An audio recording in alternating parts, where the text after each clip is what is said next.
A história começa com a cidade inteira pegando fogo, chamas por toda parte sob um céu assustadoramente vermelho sangue. As pessoas correm para salvar suas vidas, e sobre todo esse caos, uma voz sinistra diz a todos que a era do pesadelo está apenas começando. De dentro do fogo e da escuridão, uma figura alada enorme começa a se erguer, basicamente prometendo ainda mais destruição. Então, ele se revela claramente, um anjo sombrio, um inimigo de nível 4. Sem hesitação, a criatura começa a disparar rajadas de energia sem parar, aniquilando literalmente tudo. Observando de longe, duas garotas veem o desastre acontecer, totalmente impotentes. A ruiva congela ao perceber que é um monstro de nível 4, do tipo que pode apagar um país inteiro. Sua amiga loira tenta animá-la, dizendo que lutará com ela, mas a ruiva manda ela se concentrar em evacuar os civis. Mesmo com tudo desmoronando, a garota ruiva decide que vai atrasar o monstro, mesmo que ganhe apenas, um mísero minuto. Sua parceira está estressada,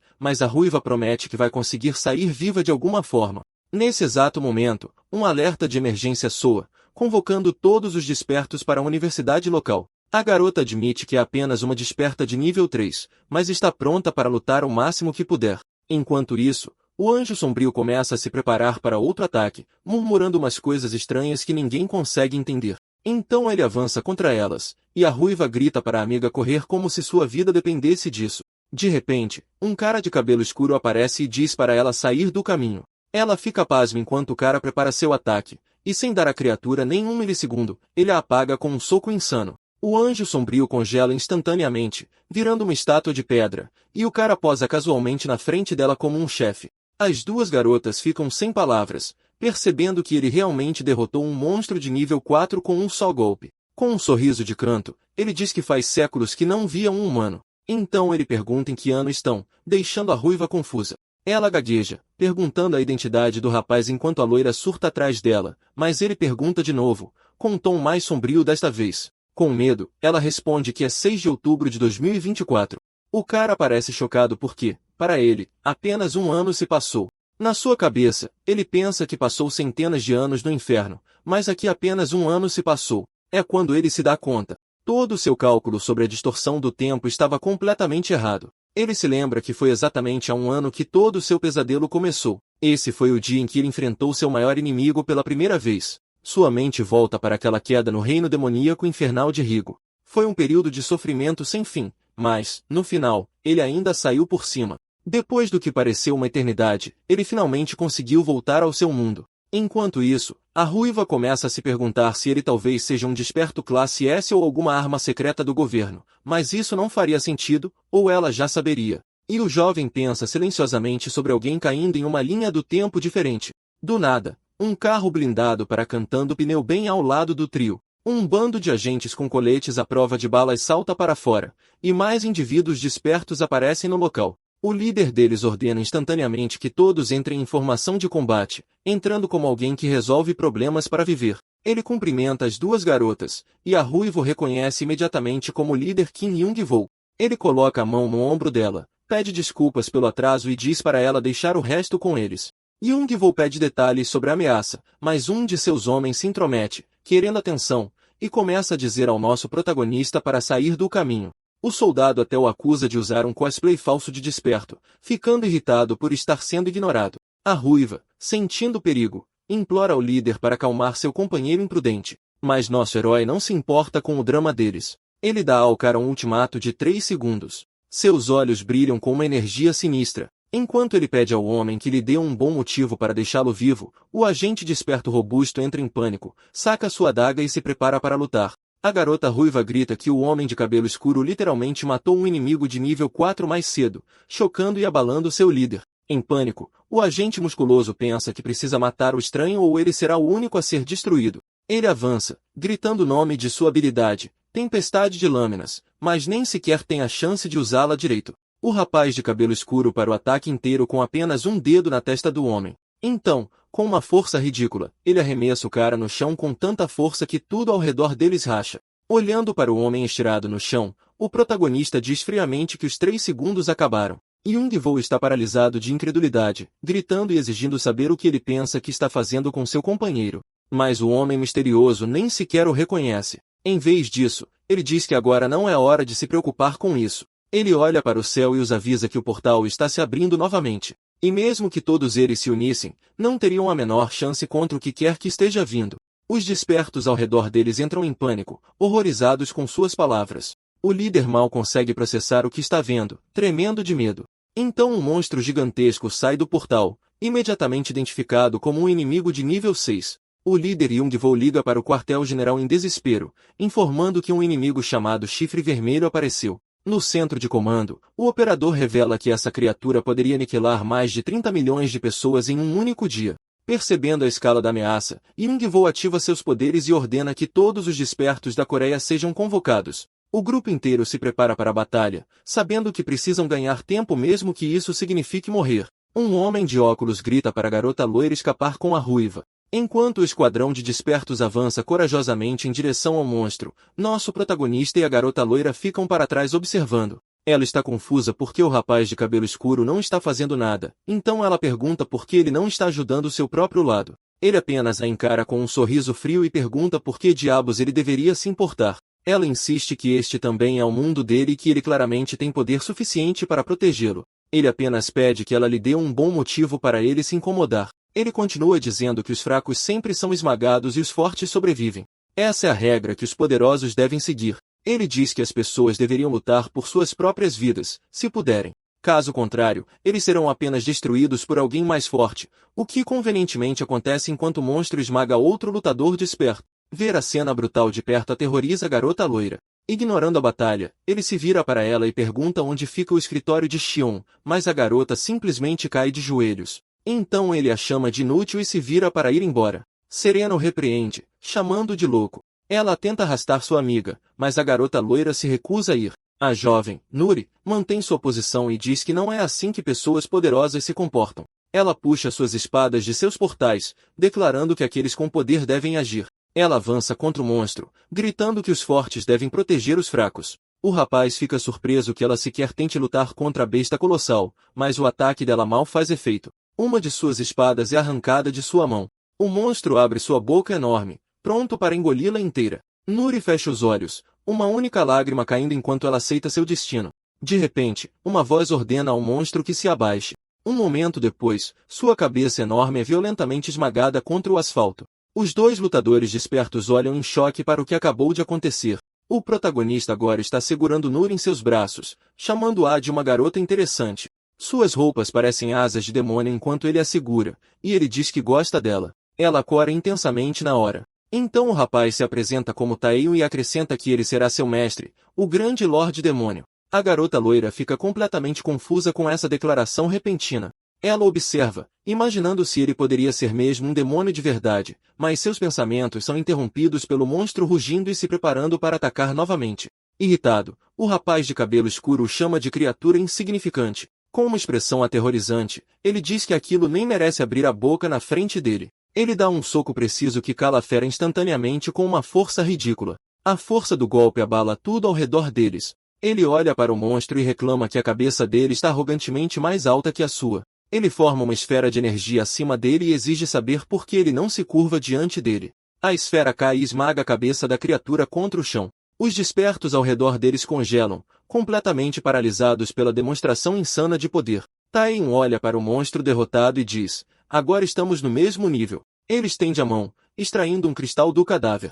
O cristal roxo voa em sua direção, e ele o pega facilmente. Analisando a pedra com uma expressão vaga, ele comenta que é só isso. Chocado, o líder do esquadrão se pergunta se aquilo poderia ser uma pedra mágica. Então o cristal se dissolve em partículas de luz enquanto a garota loira observa. Ainda atordoada, ela gagueja e pergunta se algo aconteceu com ele. O Lorde Demônio se vira para ela e ordena que ela o siga, deixando a garota totalmente confusa. Sem graça, ela pergunta o que ele quer dizer, mas ele diz que não vai se repetir. Ele deixa claro que ela não tem outra escolha a não ser segui-lo, o que a apavora. Nesse momento, Yungvo grita que não vai permitir. Ele agradece a Taeyon pela ajuda, mas insiste que Nuri é uma deles e não pode ser levada. Com um olhar gelado, o protagonista responde simplesmente: eu posso. Taeyon diz que não pediu permissão a ninguém e manda todos saírem do caminho. Liberando uma aura avassaladora, ele força todos os despertos ao seu redor a caírem de joelhos, se contorcendo de dor.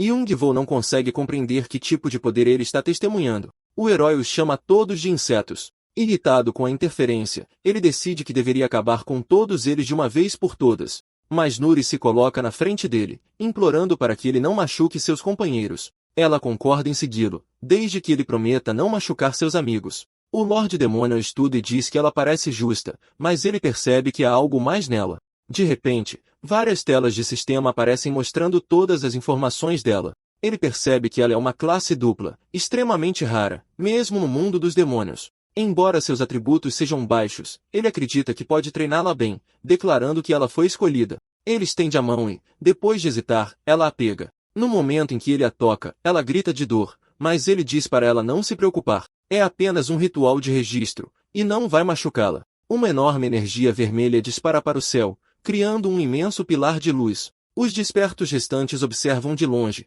encarando o pilar e se perguntando o que diabos acabou de acontecer. E com isso, a dupla desapareceu no ar, e a garota ruiva apenas continuou se perguntando o que havia acontecido. Um pouco depois, a cena corta para um cara de cabelo roxo curando os ferimentos do líder Young-Woo e cuidando de todos os despertos machucados. Enquanto isso, Serena está conversando com o líder da equipe de resgate, Seung-Ho, que está lutando para processar o fato de que um cara desperto derrotou sozinho um monte de inimigos de alto nível e ainda levou Nuri ao mesmo tempo. A garota diz a ele que também mal pode acreditar e revela o nome do cara, Taeyun. Ela também menciona que ele estava procurando pelo escritório de Xian, o que irrita Seung-Ho instantaneamente. Serena pergunta se eles planejam persegui-lo, mas ela os avisa que é basicamente impossível, já que ninguém ali teria chance contra um monstro como aquele. Enquanto isso, voltamos para Taeyun e Nuri andando juntos. Ao se aproximarem de um prédio, ele pergunta se é este lugar, e a nervosa garota loira confirma. Em sua cabeça, ela está debatendo se deveria tentar avisar sua equipe sobre sua localização.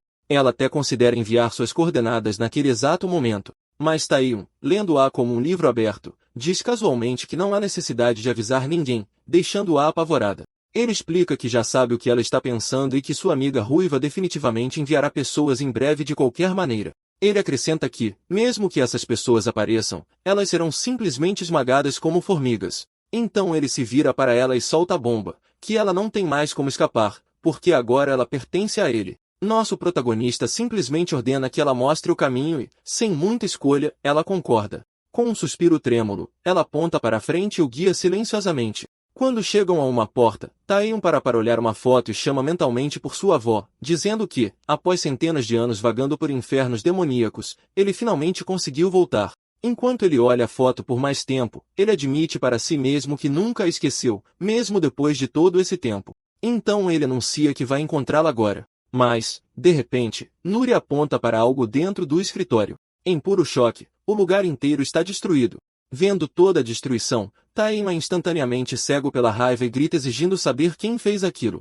Enquanto isso, um veículo blindado está acelerando em direção ao local. Dentro dele, o líder Seung-Ho revela que fez uma pesquisa sobre alguém chamado Taeyun. Os registros confirmam que o endereço do escritório e o nome batem perfeitamente. É o mesmo cara. Então a garota ruiva revela casualmente que o nome completo dele é Byeontae Taeyun, e ela cai na gargalhada. Serena também não consegue se segurar, simplesmente rindo de como o nome dele soa como uma piada pronta. O curandeiro de cabelo roxo então explica que, de acordo com os dados, Taeyun é literalmente apenas um estudante normal, nem mesmo um desperto. De repente, Seung-Ho se lembra de uma briga recente entre a guilda da Ega e a guilda Yusin. Horrorizado, ele percebe que a situação é muito pior do que ele pensava. O líder da equipe no carro imediatamente diz a todos para se apressarem, porque algo muito ruim está prestes a acontecer. De volta ao lado de Taeyun, ele exige com raiva saber o que aconteceu, mas Nuri fica nervosa. Ela diz que não sabe de tudo, mas houve um grande confronto entre guildas de despertos. Ela continua explicando que, embora as pessoas tenham tentado parar a luta, vários prédios desabaram. Algumas pessoas não conseguiram sair a tempo e acabaram presas sob os escombros. Taeyun cai de joelhos entre os escombros, pensando em sua avó. Segurando uma fotografia, ele a chama com uma tristeza de partir o coração. Sua mente volta à sua infância, ele a abraçando enquanto ela brincava reclamando do peso dela. Ela trabalhava duro, e o garoto esperançoso prometeu que eles teriam uma casa melhor um dia. Mas, voltando ao presente, ele desmorona por dentro, pensando em como estava animado para finalmente viver com ela de novo. A garota loira observa à distância, sentindo todo o peso da dor que ele está irradiando. Uma aura escura e pesada começa a se erguer ao seu redor enquanto ele exige saber quem causou tudo isso. Furioso, Ele questiona quais almas azaradas ousaram machucar a única família que lhe restava. Sua raiva atinge o auge quando ele pergunta que tipo de monstros poderiam ter feito algo assim. Então ele para, sentindo algo. O líder Seung-ho se apresenta formalmente como parte do serviço de inteligência Tigre Branco. Ele se curva e pede para conversar, pensando consigo mesmo que, com toda a energia que sente do rapaz, Taehyung deve ser pelo menos classe A. Mas Taehyung apenas diz que não se sente bem e manda todos saírem de seu caminho. Seung-ho insiste, explicando que os responsáveis são da Sociedade dos Despertos, mas suas identidades ainda não foram reveladas. Taehyung responde friamente, é isso, e se vira para ir embora, deixando Seung-ho confuso. Taehyung então anuncia que está indo direto para a Sociedade dos Despertos. Chocado, Seung-ho se pergunta se esse cara está planejando enfrentá-los sozinho, mas Serena intervém, dizendo que talvez ele realmente possa. Percebendo a gravidade da ameaça, Seung-ho ordena que sua equipe se mova e pare Taehyung a todo custo. Os membros do esquadrão reclamam, irritados por terem que ir conter um cara qualquer. O cara de gorro zomba da situação, diz que se Taehyung for realmente um desperto, ele não deveria ser um problema, e joga um monte de pedras nele. Mas as pedras se partem instantaneamente, sem nem mesmo arranhar Taehyung. A equipe comenta que o alvo parece realmente muito forte. Então outro membro desperto entra em ação e ataca com uma arma enorme, mas isso nem faz cócegas em Taehyung, que fica parado com uma expressão vazia enquanto segura a arma sem esforço. Com um movimento suave, ele arremessa o cara para longe. O cara de gorro imediatamente grita para todos não atacarem mais. Taehyung então usa uma barreira invisível para bloquear outro ataque, e o cara de gorro é jogado no chão por uma força invisível enquanto Taehyung ordena que todos saiam do caminho. Vendo a cena, Serena avisa aos outros que eles nunca tiveram chance de parar alguém como ele. Com toda a equipe derrotada, ela diz que não estava exagerando quando mencionou que ele poderia aniquilar toda a associação.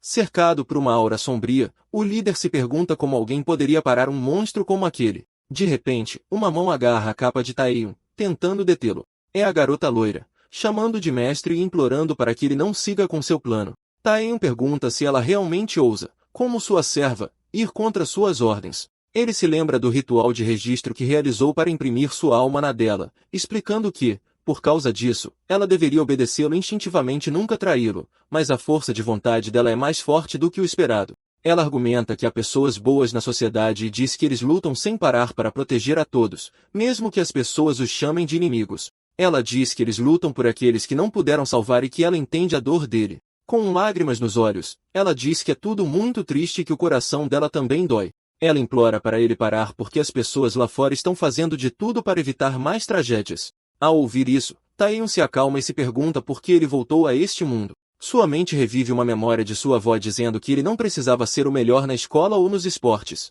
Ele só precisava ser uma boa pessoa para ajudar quem precisasse. Comovido, o Lorde Demônio acaricia suavemente a cabeça da garota loira e agradece a ela. Ele continua a acariciá-la e explica que, por causa dela, ele se lembrou da verdadeira razão pela qual voltou. Ele se lembra que a única razão pela qual suportou tudo foi para poder voltar e viver com sua avó. Olhando para as ruínas, ele lamenta que agora é tarde demais para a pessoa que ele tanto amava.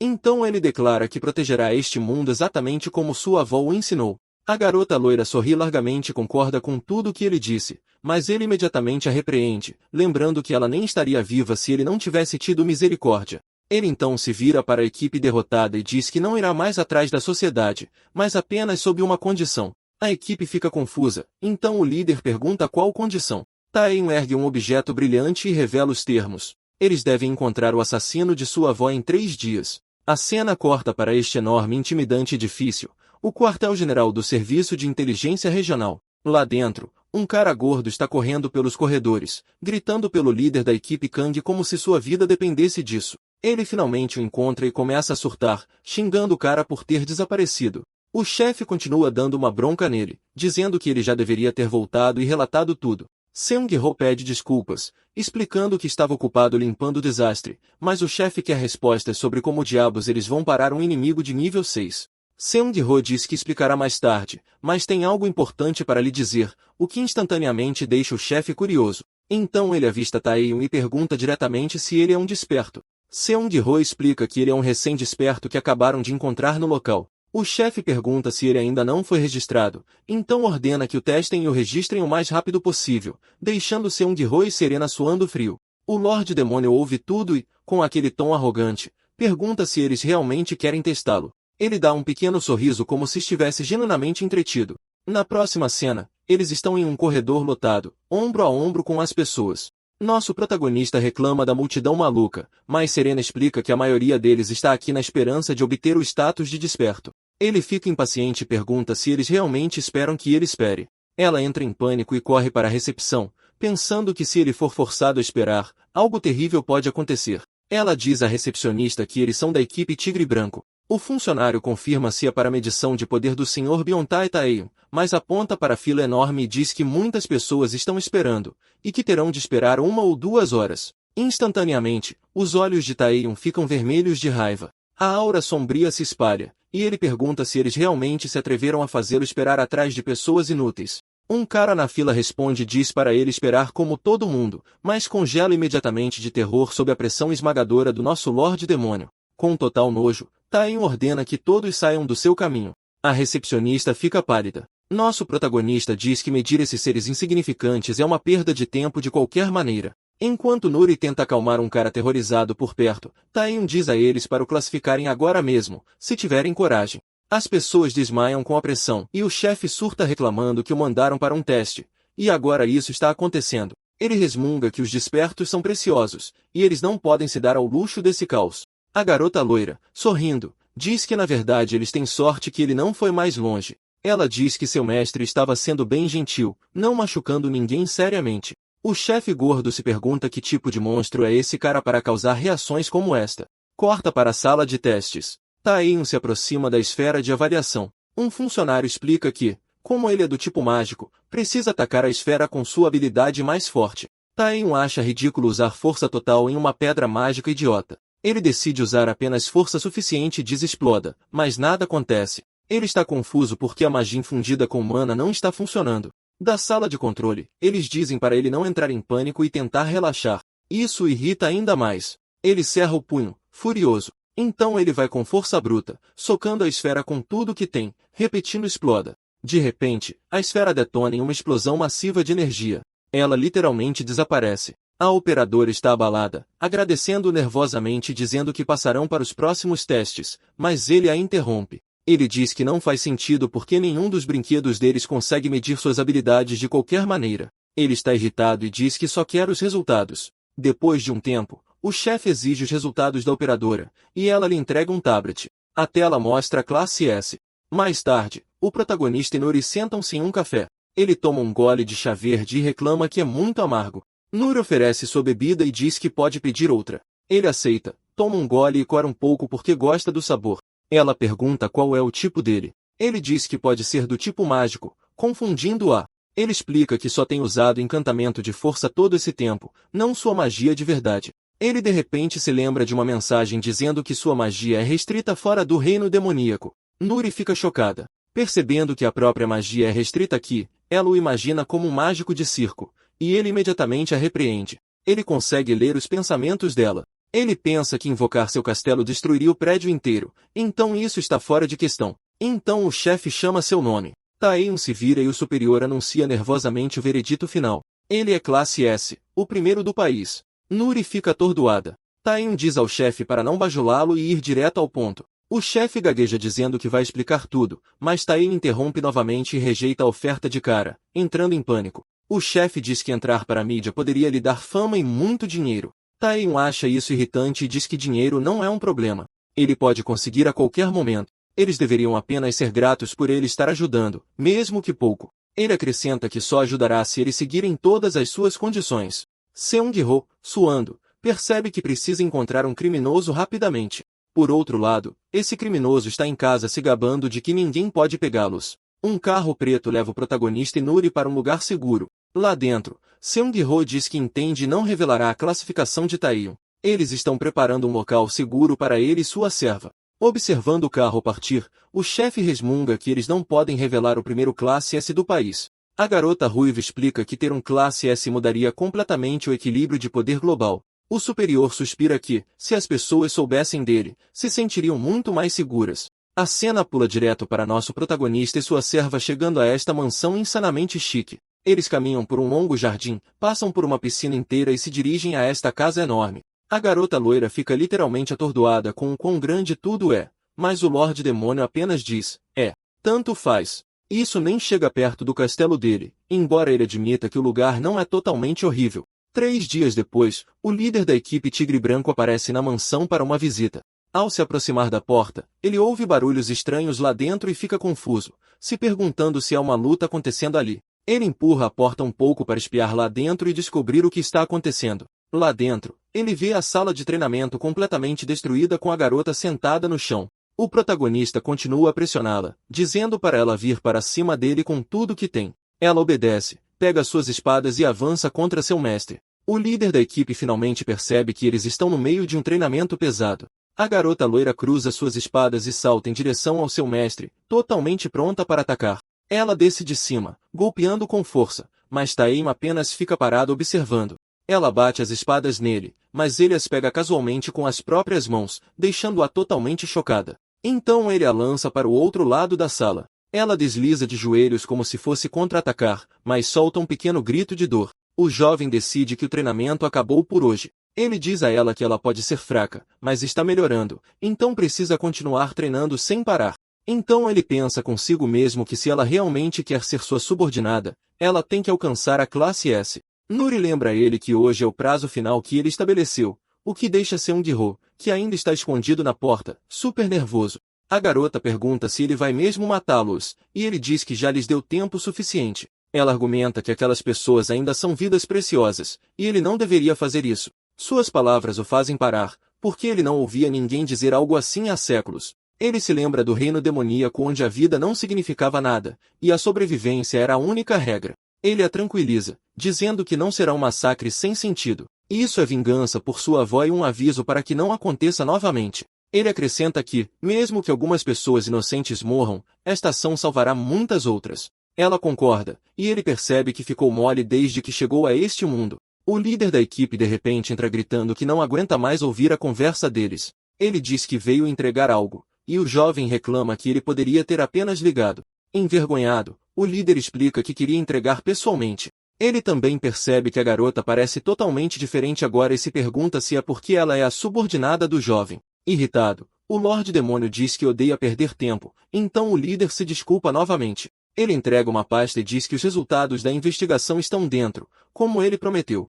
O jovem abre o arquivo e descobre que os culpados são a Guilda Ilsin, uma gangue antiga que despertou depois que seu líder ganhou poderes. Eles ainda são criminosos cruéis que atormentam pessoas normais, mas a equipe Tigre Branco não pode tocá-los porque a guilda está conectada à associação. O Lorde Demônio fecha a pasta e diz, escória como essa existe em todo lugar e, honestamente, eles têm sorte. Ele diz que o líder pode apenas relaxar e deixá-lo cuidar do trabalho sujo. Então ele olha para sua serva e pergunta se ela entende o que precisa acontecer. A garota loira parece confusa por um segundo, mas então percebe o que ele quer dizer. Ele diz a eles para esperarem aqui porque sua vingança finalmente está próxima. Enquanto isso, o líder da guilda Ilsin, Kim Jilt, está comemorando a conquista de outro território. Ele zomba do Serviço Nacional de Inteligência, sentindo-se intocável. De repente, uma explosão massiva do céu atinge o prédio. Lá dentro, tudo vira um caos enquanto os guardas correm para proteger seu líder. Eles correm para fora enquanto Jiltai exige, com raiva, saber quem se atreveu a atacá-los.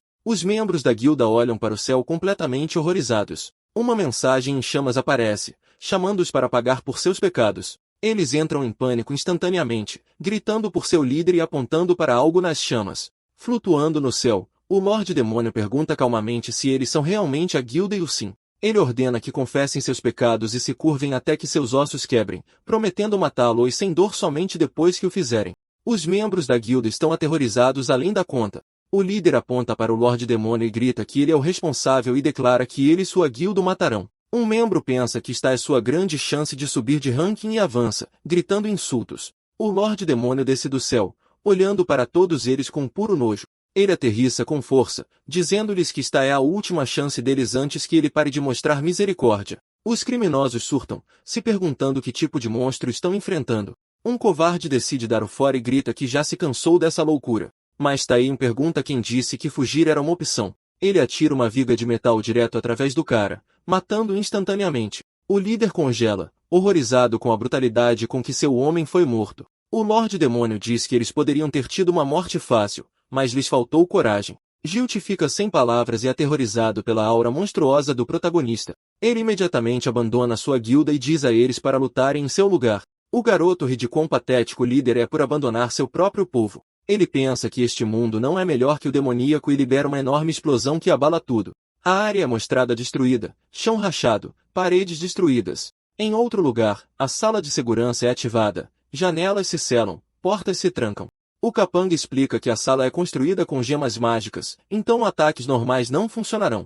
O líder fica com raiva. Pensando que isso é um castigo por um trabalho que deu errado, seu capanga pergunta nervosamente quantos homens restam e admite que já mandou todos embora. De repente, vários membros da guilda se reúnem do lado de fora, se animando, dizendo que podem derrubar um classe A. Eles avistam o intruso, e um entra em pânico, gritando que o cara é forte demais. Eles percebem que ele é um desperto de alto nível e o atacam juntos. O Lorde Demônio sorri, amando o desafio, e diz para eles virem todos de uma vez. Ele corre para cima deles e os elimina sem esforço enquanto eles gritam em pânico por ajuda. Dentro da sala de segurança, o líder e seus capangas ouvem com medo absoluto. O líder fica em silêncio, pensando profundamente em algo. Do lado de fora, o garoto provoca uma explosão e pergunta casualmente se aquilo ajudou em alguma coisa. Ele caminha pela destruição em direção ao esconderijo deles. Com uma expressão fria, ele diz que ratos sempre acabam nas paredes. O capanga fica atordoado, incapaz de acreditar que uma pessoa derrotou tantos despertos sozinha.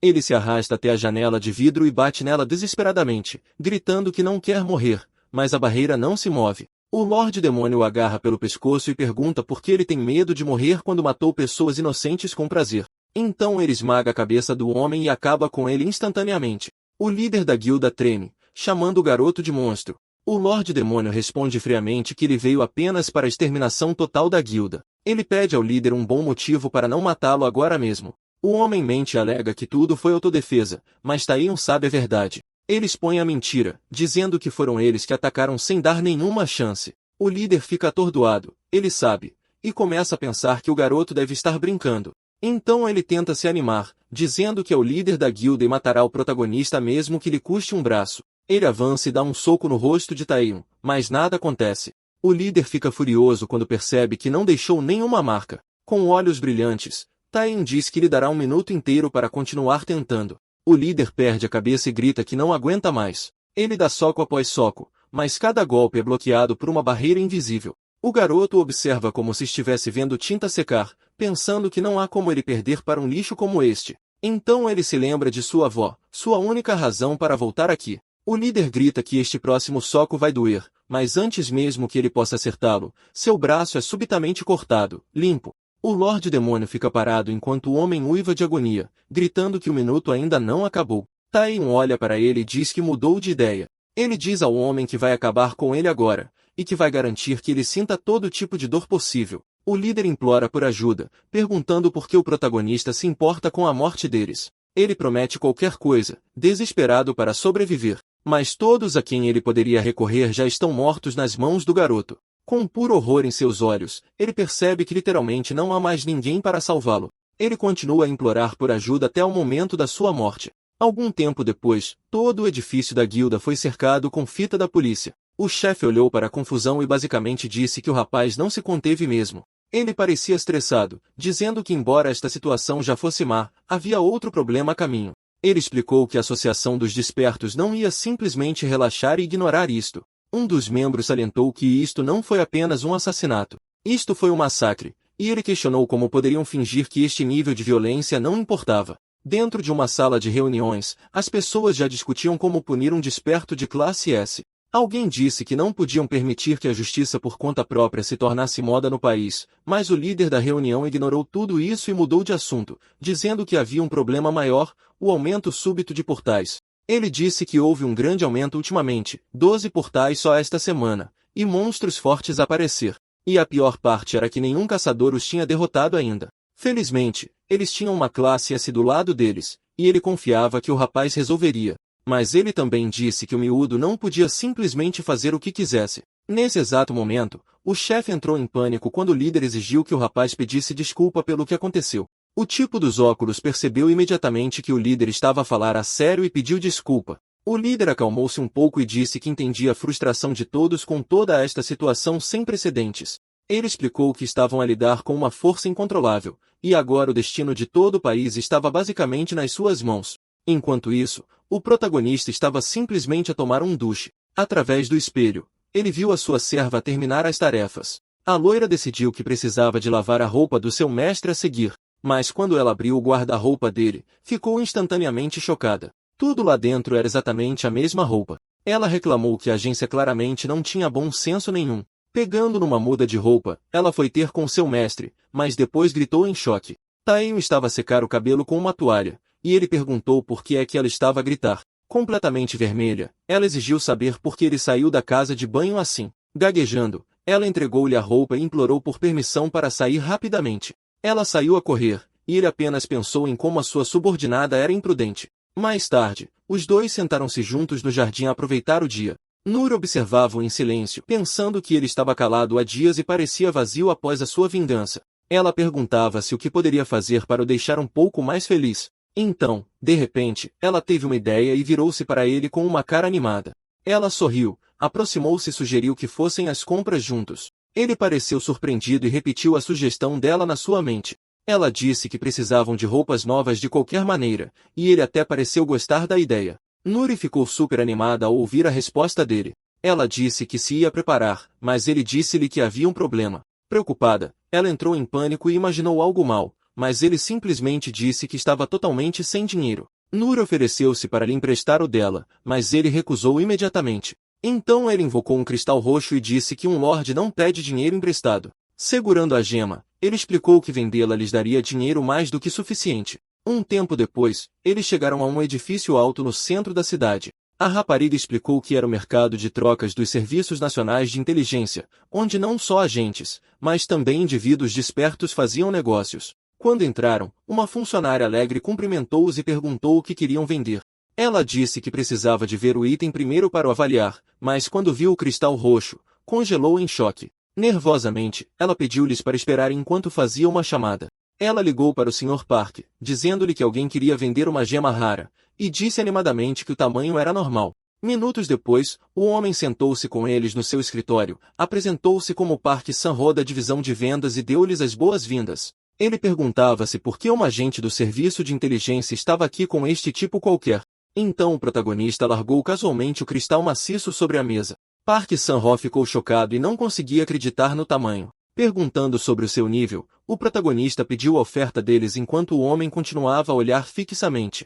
San-ho pediu desculpa e disse que comprar algo tão grande exigiria um orçamento a nível nacional. Irritado, o jovem pegou no cristal de volta com um ar de nojo. Então ele usou o seu poder para partir a gema enorme em pedaços mais pequenos. O vendedor ficou chocado enquanto o rapaz perguntava se aquilo era suficiente. Park perguntou-se como alguém conseguia partir pedras mágicas e disse que mesmo este pequeno pedaço valia milhares de milhões. Ele disse que podia comprá-lo, mas precisava de tempo para juntar o dinheiro. O herói pareceu desapontado e disse que o maior mercado de trocas de todo o país nem sequer tinha dinheiro suficiente. Nur interveio e perguntou se poderiam pelo menos pagar uma parte adiantado. O homem disse que esta era uma situação sem precedentes, e a rapariga lembrou-lhe que eles lucrariam massivamente com as pedras de qualquer forma. Então ela fez uma oferta. Se ele pagasse 1 bilhão agora, eles aceitariam. O protagonista olhou para ela, a pensar como é que ela se atrevia a negociar assim. Sob pressão, Park aceitou e pensou que o rapaz à sua frente era uma besta selvagem. Pouco depois, a transferência de 1 bilhão foi concluída, caindo na conta de Taeyeon.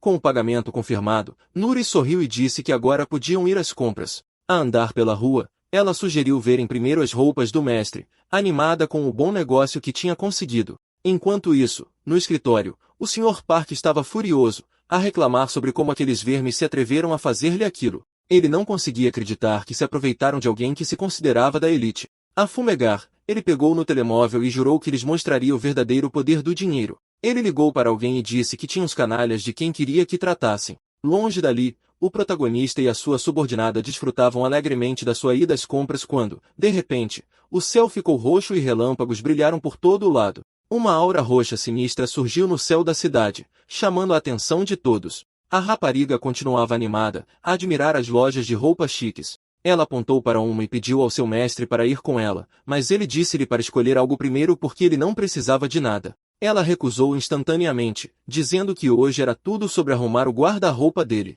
Ela agarrou-lhe no braço e arrastou-o para dentro, insistindo que ele se vestiria bem hoje. Ele apenas a observou em silêncio, um pouco surpreendido pela sua ousadia. Ele pensou que quanto mais a observava, mais impressionante ela parecia. Ele olhou para a mão dela segurar os seus dedos e continuou a pensar que quanto mais atenção prestava, mais peculiar ela era. Eles chegaram a uma loja de roupa chique chamada Mori. À entrada, um funcionário bem vestido fez uma vênia e perguntou se procuravam algo específico. Nuri apontou para as roupas animadamente e disse-lhe para vestir o seu chefe da cabeça aos pés com o melhor que tivessem. O protagonista resmungou sobre como aquilo era aborrecido. Enquanto isso, aquele portal sinistro continuava a expandir-se e a pulsar energia roxa pela cidade. Pouco depois, os funcionários da loja voltaram dizendo que tinham terminado. A rapariga ficou sem palavras, completamente maravilhada com o novo visual do seu mestre. Ao usar a roupa nova, o protagonista disse que não estava habituado a roupas daquelas. Sentindo-se constrangido, ele perguntou-lhe o que ela achava. Corada e a gaguejar, ela disse que ele estava muito, muito bonito, jurando que era sério e que ele estava incrível. Ela disse que mal podia esperar para dizer a toda a gente que ele era o seu mestre. Ele ajustou o colarinho, ainda desconfortável, e disse que podiam ir. Ela perguntou se ele não queria ver-se ao espelho, mas ele disse que não precisava. A opinião dela importava mais. Então ele disse-lhe que era a altura de comprar as coisas dela. A corar intensamente, ela pensou que ele tinha gostado da roupa e que ela tinha conseguido exatamente o que queria.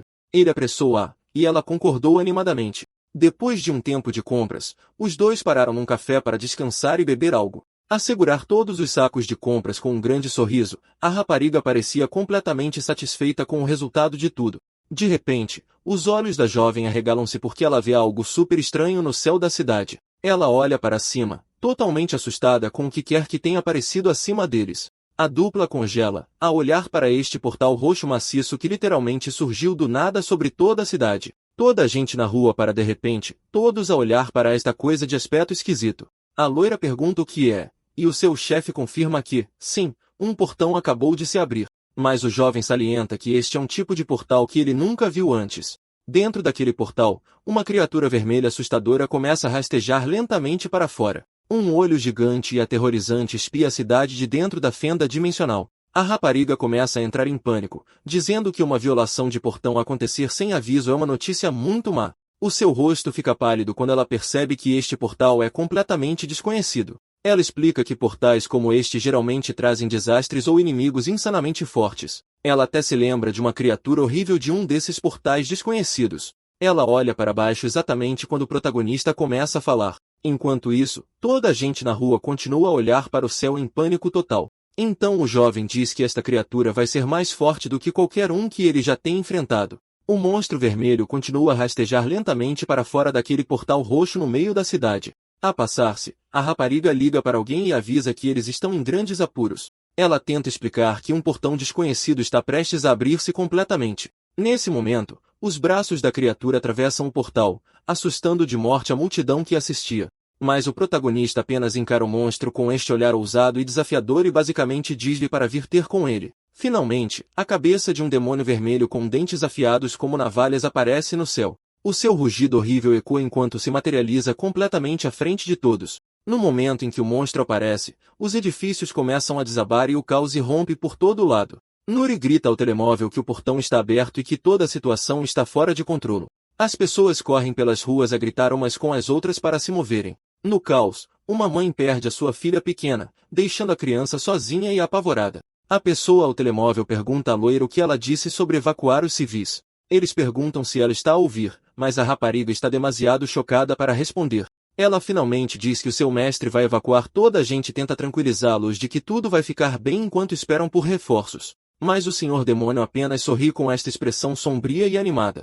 A sua parceira olha para ele com medo e chama por ele. Os seus olhos brilham a vermelho enquanto ele dá um sorriso sinistro e excitado. O jovem reconhece a criatura e diz que é uma besta dragão arrogante e insana. Ele lembra-se de uma luta no reino demoníaco onde ele literalmente arrancou a garganta de um deles. Ao olhar para o portal, ele pensa que, finalmente, alguém digno apareceu. Um círculo mágico aparece à sua volta, e ele celebra a oportunidade de lutar com tudo contra um inimigo forte. Em pânico, a rapariga grita o nome do seu mestre, tentando fazê-lo voltar a si. Esse apelo atinge-o, e ele para, virando-se para ela. Com lágrimas nos olhos, ela implora-lhe que a ajude a evacuar os civis. Ele olha para a loira novamente, chocado com o desespero na sua voz. Entretanto, a menina ainda está perdida e a chorar sozinha na rua em ruínas. O protagonista olha para baixo e repara em formigas a andar perto dos seus pés. A sua mente vagueia para quando ele disse uma vez que o mundo era demasiado fraco enquanto abria uma porta. Com a maçaneta da porta transformar-se em cinzas,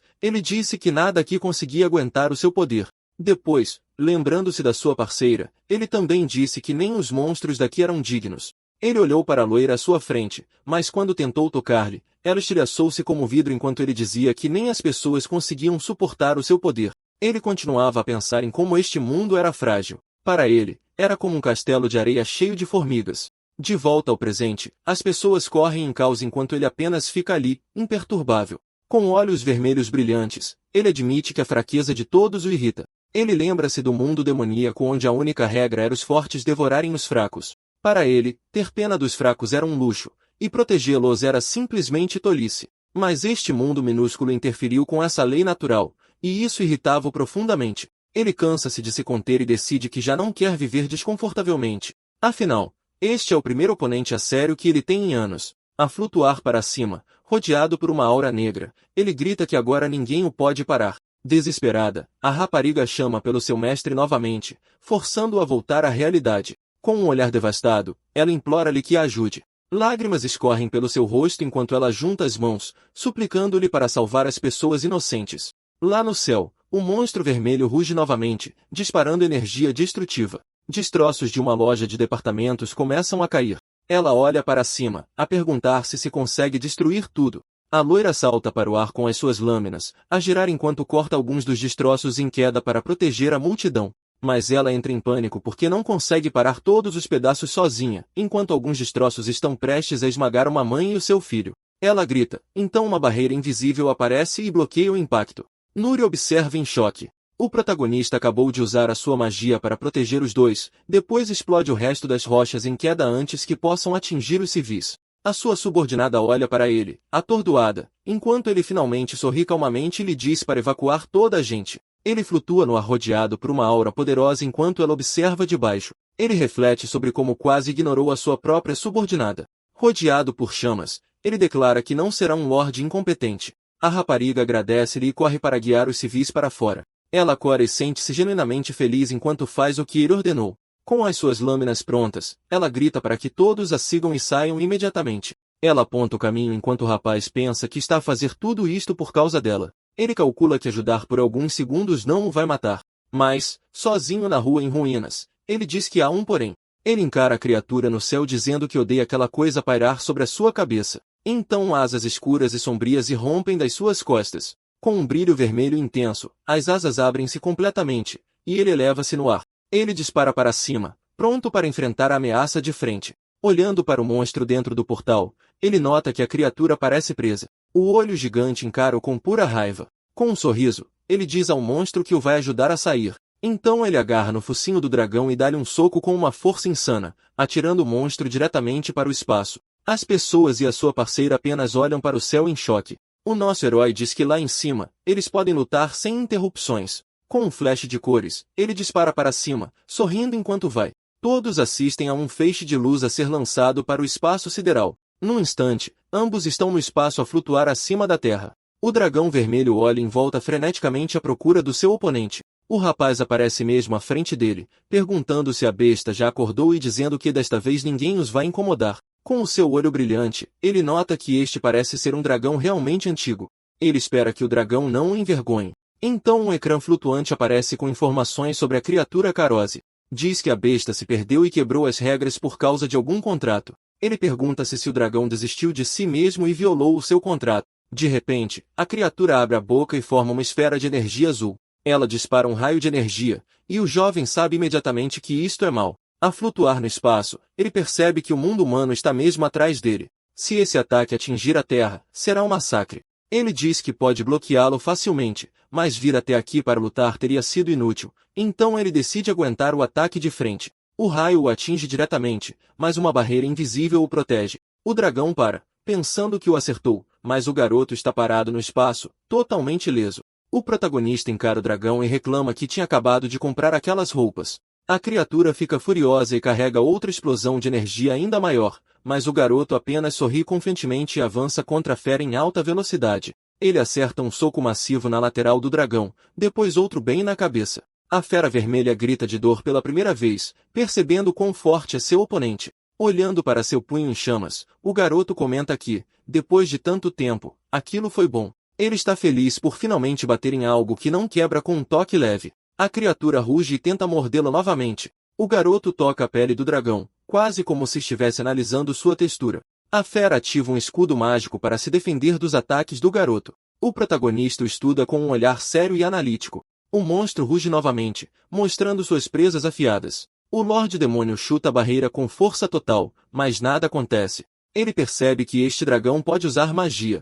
A criatura criou uma barreira que não bloqueia totalmente os ataques, mas é suficiente para prolongar a luta. Ele admite que ainda não domina a magia deste mundo o suficiente para quebrá-la normalmente. Mas com um sorriso, ele diz que não há nada que a força bruta não possa resolver. Ele acha lutas longas e entediantes, então decide usar um item especial. Ele abre um portal roxo e tira algo de lá. Seus olhos brilham enquanto ele revela sua arma, a lâmina do dragão, Askeladd. Segurando a espada lendária, ele pergunta se o monstro a reconhece. Ele explica que a lâmina foi forjada da espinha do dragão demônio, Sigma. O monstro bufa com a menção da origem da espada. O garoto diz que esta arma é a pior coisa que o dragão poderia enfrentar. A criatura cospe fogo azul em sua direção, e ele pergunta se ela quer testar a lâmina. Com um único corte, ele parte o raio ao meio. Segurando a espada, ele sorri e diz que seu poder é insano. A criatura avança novamente para tentar comê-lo, mas o garoto é mais rápido e desvia.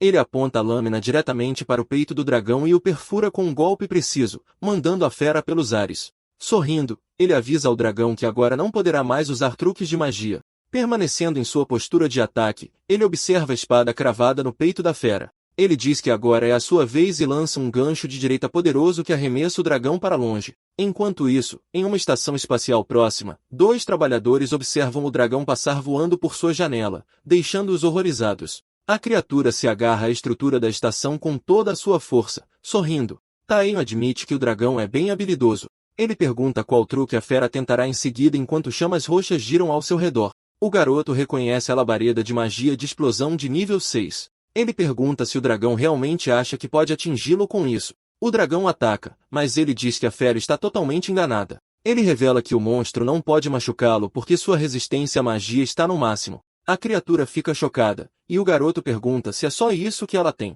Se for, ele diz que é hora de uma luta de força bruta total. Chega de truques. Com um sorriso maligno, ele prepara o golpe final, e então ambos lançam seus ataques finais. Na Terra, o caos ainda pairava no ar enquanto uma garota ruiva e seu parceiro trabalhavam freneticamente para tirar civis de pilhas de escombros. Não muito longe deles, a pequena garota loira segurava uma laje inteira de concreto, seu corpo quase tremendo sob ela, mas ainda conseguia proteger um grupo de pessoas aterrorizadas escondidas ali. Um jovem de colete ajoelhou-se por perto, com as mãos brilhantes pressionadas contra um civil ferido enquanto usava seus poderes para curar.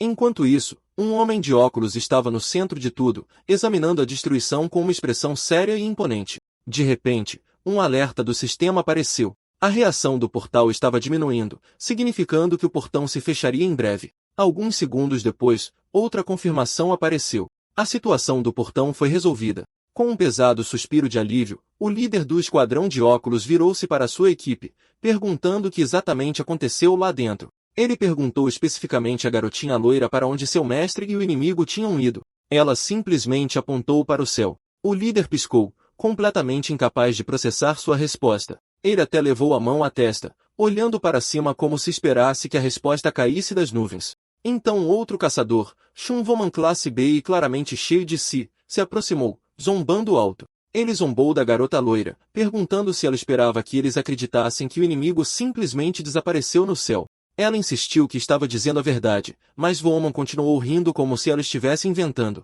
O líder de óculos tentou acalmá-lo, lembrando a todos que ainda estavam em choque, mas Chunvoman não quis saber. Ele retrucou que não estava ali para limpar a bagunça deles. Nesse momento, uma voz profunda e autoritária interrompeu a discussão. O líder do Tigre Branco apareceu, sua presença esmagando instantaneamente o clima. Ele repreendeu Chunvoman asperamente, avisando que registraria uma queixa oficial se Voman abrisse a boca novamente. Voman o encarou com ressentimento amargo, resmungando algo sobre se o Tigre Branco achava que todos os despertos tinham o mesmo tipo de poder. Antes que alguém pudesse dizer outra palavra, Nouri de repente olhou para cima novamente. Seus olhos se arregalaram, e então todos os outros olharam para cima também. O medo se espalhou instantaneamente. Meteoros estavam caindo. Orbes de fogo desciam em direção à cidade, e as pessoas começaram a gritar.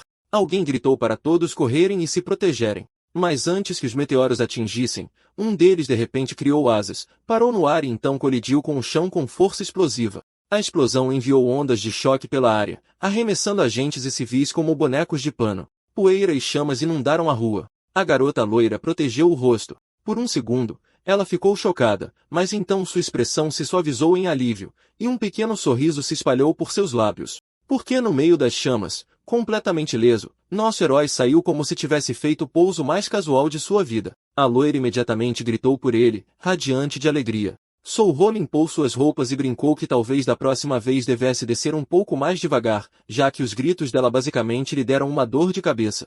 O caçador da associação ficou paralisado, olhando para Souro como se tivesse acabado de ver uma criatura de outra dimensão. Ele exigiu saber o que aquela coisa deveria ser. A garota loira correu para seu mestre enquanto outro homem perguntava ansiosamente para onde o inimigo foi, olhando para Souro como se não tivesse certeza se deveria temê-lo ou adorá-lo. O líder do esquadrão rapidamente se adiantou, elogiando oficialmente o desempenho de Sulio e dizendo que ele fez um bom trabalho, mas que precisavam conversar. Ele invocou uma de suas invocações, um ser mágico chamado Uriel, e ordenou que não permitisse que um único som escapasse da área. Uma barreira de energia azul cintilante se formou instantaneamente ao redor deles, isolando o espaço como uma cúpula selada. Souro percebeu imediatamente que a criatura não era humana. Era algo saído diretamente de um reino de fantasia.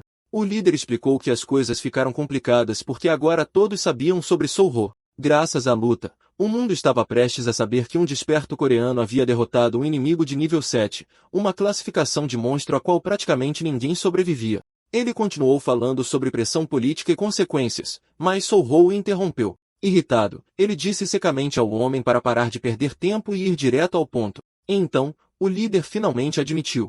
Eles talvez tivessem que revelar a existência de Souro publicamente. Os olhos da garota loira se arregalaram nervosamente enquanto ela olhava para seu mestre, incerta sobre o que isso significava para ele. Fora da barreira, as pessoas já estavam tirando fotos, apontando para Souro, falando alto sobre o que tinham visto. Souro pensou consigo mesmo que em um mundo cheio de formigas, algo assim estava destinado a acontecer eventualmente. O líder parecia frustrado, principalmente porque era impossível negociar com esse cara. Mas então, do nada, Souro simplesmente assentiu. Ele concordou. De braços cruzados, ele disse ao líder para revelar o que quer que o governo quisesse. O líder piscou, atordoado, perguntando se Sulio tinha absoluta certeza. Sulio disse sem expressão para não fazê-lo repetir. Ele só tinha um aviso. Ele não queria nenhum problema. Então ele levantou a mão casualmente. Um enorme pilar rosa de energia irrompeu para cima, riscando o céu com um estrondoso. Os dois homens da associação o encararam, sem palavras. Sulio sorriu de lado, com os olhos brilhando, e disse que era o suficiente. Segundos depois, um monocristal roxo colossal se materializou no ar acima deles, brilhando como um objeto divino. Esta era sua compensação por tudo, e todos que assistiam, de agentes a civis e caçadores, só podiam ficar ali, tremendo e atordoados, imaginando que tipo de monstro, não, que tipo de lenda estavam vendo. Longe, em outro país, um cara está literalmente gritando por alguém chamado Sr. Anderson. Anderson, esse cara loiro e calmo, está ocupado lendo um relatório como se fosse a coisa mais importante de todas. Um soldado corre, totalmente sem fôlego, e diz a ele que toda a operação foi cancelada. Anderson pergunta por quê, e o soldado explica que um inimigo de nível 7 foi derrotado de alguma forma. Ele continua rolando a tela em seu tablet com a expressão mais chocada e então solta a verdadeira bomba. A pessoa que derrotou a fera foi o novo desperto classe S da Coreia. Chun Volmin está completamente atordoado, tentando imaginar que tipo de monstro esse cara deve ser. Ele diz que o herói literalmente caiu do céu com a cabeça do monstro e tirou uma monopedra dela. Então a narração entra, dizendo que os humanos só reagem de duas maneiras quando veem algo que seu cérebro se recusa a processar. Ou eles aceitam ou negam com todas as forças. O caçador da associação escolhe a negação como um campeão, sorrindo e gritando que nada disso é real. Ele afirma que quase o enganaram e diz que tudo não passa de efeitos especiais. Um agente de cabelo azul tenta acalmá-lo, mas o cara se recusa a relaxar. O líder do esquadrão admite que é inacreditável, mas insiste que é 100% real. Ele diz que a pessoa na frente deles é oficialmente o novo desperto classe S da nação. O caçador ainda olha para o jovem como se fosse uma piada. Furioso, ele empurra o agente e grita que chamar o garoto de classe S é um absurdo completo. Ele acusa o serviço de inteligência de fabricar um desperto falso só para assustar as guildas. Ele reclama que ninguém acreditaria em uma história sobre um monstro morrendo no céu de qualquer maneira. É quando a garota loira explode e grita que seu mestre não é uma fraude. Ela diz que sem ele, Seul teria sido varrida do mapa e que o homem deveria honestamente agradecê-lo. Mas o caçador rude aponta para ela e grita para ela não se intrometer. Ele se vira para o protagonista e começa a reclamar sobre como a agência claramente não ensina respeito aos seus servos. O herói responde calmamente, dizendo que os gritos do homem são basicamente o equivalente a uma picada de mosquito para ele. Sua subordinada o encara, surpresa com quão protetor ele de repente se tornou. Então ele libera sua aura, com os olhos brilhando em vermelho, e pergunta como o cara ousa insultar sua serva. Ele diz que não é generoso o suficiente para deixar isso passar. O caçador começa a tremer, e o jovem o avisa claramente para nunca mais falar mal dele ou de seus subordinados, ou ele enfrentará o final mais doloroso que possa imaginar. O caçador se encolhe instantaneamente, oprimido pela presença do que parece ser um lorde demônio. Ele desaba no chão chorando enquanto o jovem se afasta entediado, dizendo para sua serva vir junto. Ela obedece rapidamente, ainda atordoada, e o segue. O agente de cabelo azul apenas observa tudo em silêncio enquanto o homem aterrorizado chora no chão. O agente de terno esfrega a cabeça, incapaz de imaginar como tudo isso vai acabar. Então um anúncio oficial é lançado declarando Taeyeonbae como o primeiro desperto classe S da Coreia. Em uma coletiva de imprensa, alguém anuncia que ele resolveu o incidente do portão. De volta ao escritório, o agente diz que o anúncio público foi feito. O protagonista sorri dizendo que, ironicamente, toda essa confusão não causará nenhum problema. Nouri explica que seu mestre é agora um dos 9 despertos classe S em todo o mundo. Ela diz que nenhuma organização no país ousaria desafiá-lo agora.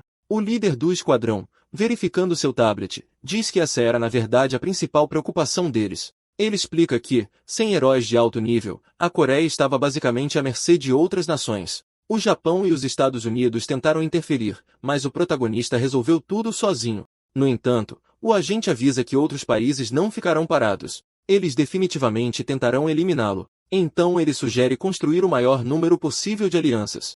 Ele diz que a unidade de despertos da equipe Lobo dos Estados Unidos pediu para visitá-lo. O jovem diz que não se importa, surpreendendo o agente com a casualidade com que ele ignora uma oportunidade tão grande. O MC amassa sua lata e diz que mesmo os mais fortes do mundo não significam nada para ele. Ele reclama que seu raro dia de folga está agora completamente arruinado e diz ao agente para não o incomodar com coisas tão irrelevantes novamente. Nuri começa a se preocupar, tentando descobrir como convencerá seu mestre a dizer sim. Então ela de repente tem uma ideia, lembrando-se de um momento em que seu mestre mostrou interesse em algo muito específico. Ela interrompe o agente e pergunta sobre a equipe Lobo, depois menciona que Anderson, o desperto mais forte do mundo, faz parte do esquadrão. O homem de terno confirma, chocado, dizendo que o próprio Anderson está vindo. Ele acrescenta que Anderson pediu especificamente para conhecer o herói deles. Isso finalmente chama a atenção do protagonista. Com um leve sorriso, ele acha a situação interessante pela primeira vez. A loira também sorri, sabendo que seu mestre só se empolga quando um oponente forte está envolvido.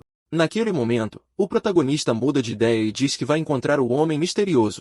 Em uma pista de pouso, um jato particular chega trazendo alguém que realmente vale o tempo do herói. 2 homens de terno saem, e um comenta casualmente sobre como toda a recepção parece exagerada. O outro homem diz a ele para não se empolgar e definitivamente não causar caos desta vez. Anderson concorda, dizendo que estão aqui para visitar um aliado e é melhor se comportarem, mas também os lembra que todos já sabem que o Pentágono não os enviou por diversão. A equipe deles tem objetivos claros nesta missão, então ele quer que eles permaneçam focados por enquanto. O cara musculoso estala os dedos, concordando imediatamente. Com a equipe Lobo reunida, o líder loiro pensa que, assim que o momento for certo, eles agirão como quiserem de qualquer maneira. Dentro do avião, um dos agentes diz novamente ao seu parceiro que eles não estão aqui para brincar e que o Pentágono lhes deu 2 missões. A primeira, recrutar o novo desperto classe S. Ele faz uma pausa, fica sério e explica a segunda parte, testar o quão forte o novo herói da Coreia realmente é. Ele diz ao Senhor da Guerra que cuidará de todo o resto enquanto o loiro deve se concentrar na missão. Mas Anderson tem um pensamento persistente, algo sobre o que acontece se a oferta deles for rejeitada. Ele diz que, nesse caso, ele simplesmente esmagaria o protagonista. Enquanto isso, o herói está relaxando com sua bebida. Zero estresse em seu rosto. Ele está irritado porque os convidados estão atrasados e ele já está entediado. Então ele nota um especial de TV em seu telefone, uma reportagem sobre o caçador Ryan Anderson. O segmento diz que ele é o cara mais forte do mundo e derrotou inimigos usando sua espada, Excalibur. Finalmente, o herói parece interessado, pensando que o homem é um dos melhores lutadores vivos. Nesse momento, sua serva loira entra correndo com uma mensagem importante. A equipe Lobo chegou. O herói abre um sorriso animado que depois se transforma em um sorriso mais sombrio e intrigado enquanto se levanta e se prepara para ir. Sua serva o leva para fora feliz, chamando Anderson de seu antigo ídolo antes de se corrigir rapidamente. Seu mestre é o verdadeiro número 1. O herói se pergunta se este mundo já tem tecnologia de modificação corporal. Ele se lembra da cirurgia que fez no reino dos demônios, que o mudou tanto. Ele não é mais um humano puro. Ele se lembra dos oponentes poderosos que enfrentou lá, nenhum deles totalmente humano. Enquanto sua serva o guia até a porta, ele afaga sua cabeça, pensando em quão forte ela realmente é. Do outro lado, a equipe Lobo espera, e Anderson observa o herói se aproximar. O protagonista caminha em direção aos dois homens perto de uma janela enorme, calmo e controlado. Seus olhares se cruzam, ambos brilhando de interesse, e o herói se pergunta o quão forte um humano puro pode realmente ser. Um agente de terno dá um passo à frente e o cumprimenta, apresentando-se como John Oman, diretor do Serviço Nacional de Inteligência. O herói não reage. Ele apenas encara a mão estendida, ignorando completamente o aperto de mão e deixando o diretor sem graça. A equipe americana observa isso com uma mistura de nojo e curiosidade. Nuri tenta se desculpar por seu mestre, mas o diretor diz que entende que o herói claramente está de olho em outra pessoa. Ele apresenta a equipe Lobo, e um membro dá um passo à frente como Jensen, um despertado de classe A. Nuri fica surpresa ao ouvi-lo falar coreano perfeitamente, mas ela ainda se preocupa com a forma como seu mestre pode responder. O herói estuda Jensen em silêncio, e o americano assume que o garoto está desrespeitando-os. Ele comenta que o herói deve ter sido muito forte para derrotar o dragão mais cedo. Outro agente americano fica irritado com a atitude fria do herói e o chama de pirralho metido. Ele empurra Jensen para o lado, agarra a mão do herói e força um aperto de mão, zombando das maneiras da Coreia. Ele aperta com força e pergunta se a cortesia básica não existe aqui. Nuri entra em pânico instantaneamente, vendo onde isso vai dar. Brad, o agente arrogante, pensa que vai esmagar esse falso classe S ele mesmo, mas seu sorriso presunçoso desaparece em segundos. A confusão o atinge com força. Nuri abaixa a cabeça, já se preparando para o impacto. Durante o aperto de mão, o herói casualmente começa a esmagar a mão de Brad. Brad entra em pânico quando a dor começa. Para se libertar, ele ativa sua habilidade, Explosão. A serva loira grita pelo diretor enquanto as coisas se intensificam, e Jensen grita com Brad, chamando de idiota por começar uma briga. O herói permanece gelidamente calmo e diz a Brad para desaparecer. Instantaneamente, a habilidade de bola de fogo de Brad se dissolve em nada. Chocado, ele não tem ideia do que acabou de acontecer. O herói recua para dar um soco limpo e devastador, mas ele acerta o ar. Brad é teletransportado através de um portal azul assim que alguém declara que as coisas param por aí. Anderson dá um passo à frente com sua espada brilhante, protegendo seu companheiro de equipe. Ele se desculpa por Brad, mas também aponta que a reação do herói também não foi exatamente pacífica. O líder loiro sugere que eles deixem por isso mesmo, e o herói concorda. Brad desaba no chão segurando sua mão esmagada. O protagonista e Anderson se encaram, a tensão é tão densa que poderia ser cortada. Jensen arrasta Brad para longe, como ordenado. O diretor entra em pânico silenciosamente, já imaginando o desastre internacional que isso causará, enquanto Nuri fica animada, amando a adrenalina do confronto. Ela se oferece para levar os agentes a um curandeiro, e eles agradecem enquanto ela os guia para fora, deixando o herói sozinho com Anderson. Anderson se desculpa novamente, dizendo que seu companheiro de equipe é teimoso, mas provavelmente aprendeu algo hoje. O herói responde que não perde tempo com fracotes e diz ao loiro para ir direto ao ponto. Anderson acha engraçado como o herói chama um despertado de classe A de fraco com tanta facilidade, mas admite que o garoto está certo. Aquele único soco bloqueado já causou um dano enorme. O loiro percebe que, se um dia se tornassem inimigos, este herói seria um pesadelo. Finalmente, ele faz sua oferta. Ele pergunta se o protagonista quer se juntar a eles nos Estados Unidos. O herói recusa instantaneamente. O diretor surta, já que os Estados Unidos estão essencialmente tentando roubar o classe S da Coreia. Anderson fica surpreso, mas o herói repete que sua resposta não vai mudar. Então o herói o provoca, dizendo que, no fundo, ambos sabem o que o americano realmente quer. Ele libera sua aura, dizendo que ambos estão curiosos e sugere que lutem aqui mesmo. Com um sorriso confiante, o Senhor da Guerra aceita o desafio do herói. Enquanto isso, em outra sala, um curandeiro estava remendando a mão quebrada de Brad enquanto o agente americano continuava furioso, culpando Jensen por tê-lo feito passar por essa humilhação. Jensen não se deu ao trabalho de dar atenção ao chilique e o lembrou que tudo aconteceu por causa de sua própria atitude. Brad retrucou, gritando que o herói coreano havia desrespeitado a equipe mais forte do mundo. Nur observava a discussão se desenrolar, confusa sobre como Jensen permanecia tão calmo. Jensen apenas deu de ombros, dizendo que não havia problema algum, pois o oponente deles era um classe S, um dos seres mais fortes que existiam, e alguém assim conquistou o direito de ser arrogante. Ele disse a Brad sem rodeios que a força da equipe vinha de Anderson, não dele, e que Brad só estava por perto por causa de sua única habilidade especial. Brad cerrou os dentes, admitindo que sabia disso, mas disse que se recusava a aceitar. Ele se levantou de um pulo e gritou que nunca veria aquele caçador coreano como seu igual, insistindo que não fazia sentido um classe S aparecer em um país tão pequeno. Quando Jensen pediu para ele parar, Brad gritou que, se a equipe tivesse outro classe S, eles não estariam sofrendo essa humilhação. Nesse momento, Nuri finalmente interveio, dizendo a ele que teve sorte das coisas terem terminado como terminaram. Ambos os agentes a encararam, confusos, até que ela afirmou calmamente que se seu mestre realmente quisesse, ele já teria lidado com os dois. Eles ficaram chocados com a confiança dela, mas Brad caiu na gargalhadas, zombando, e se aproximou dela perguntando que uma garota como ela poderia saber. Ela o ignorou completamente e disse que sabia de uma coisa, o quão forte seu mestre realmente era. Ela declarou com total certeza que o herói coreano era o humano mais forte vivo.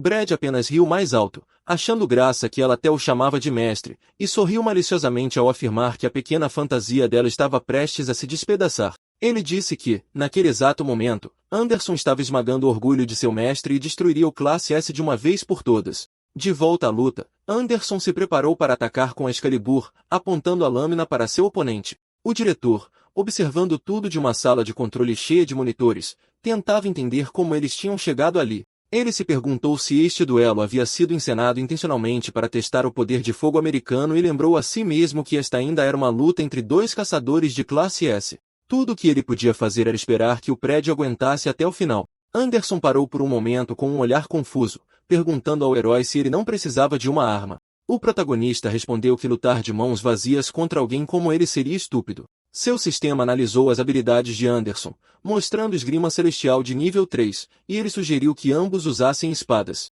Pensando em sua própria esgrima de nível 8, ele considerou qual lâmina escolher. De repente, um arsenal completo de espadas mágicas se materializou atrás dele. Ele se lembrou de uma lâmina especial que o Rei Demônio lhe deu como símbolo de lealdade, e uma energia roxa se reuniu ao seu redor enquanto ele fazia sua escolha. Anderson ficou chocado ao vê-lo abrir um portal usando um sistema de magia.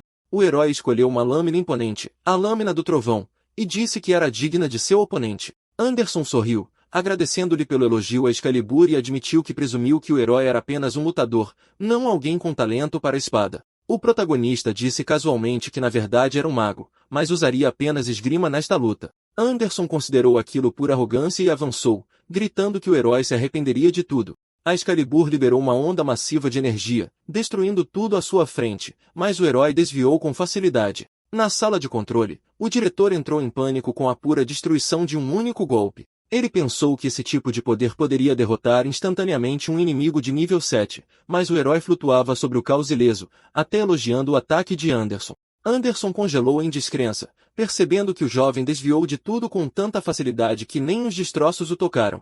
Furioso, ele atacou novamente com golpes rápidos, mas o herói parecia gostar da pressão e elogiou sua determinação. Então ele preparou sua própria lâmina e decidiu que era hora de aumentar o nível. Anderson sentiu uma energia mortal se aproximando pouco antes do protagonista avançar, deixando um rastro vermelho para trás e o jogando com força no chão. O impacto deixou Anderson gravemente ferido, a situação parecia sombria. O herói observou e pensou que alguém conhecido como o mais forte da humanidade não poderia simplesmente desistir aqui. Ele esperava que Anderson se levantasse e continuasse.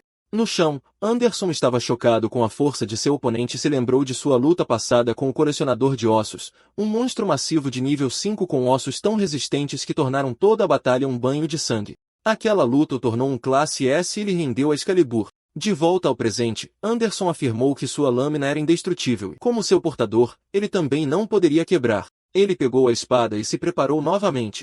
O protagonista sorriu, satisfeito, enquanto Anderson reconhecia seu poder e declarava que agora lutaria com intenção de matar. O herói respondeu que estava ansioso por isso. Na sala de controle, o diretor entrou em pânico e gritou para eles pararem, mas Anderson ativou seu poder. Explosion. Ele avançou novamente em alta velocidade, mas o herói apenas sorriu, pensando que precisava de ainda mais poder, e pediu a Anderson para mostrar tudo o que tinha. O pânico do diretor aumentou, dizendo que aquilo não parecia mais um duelo.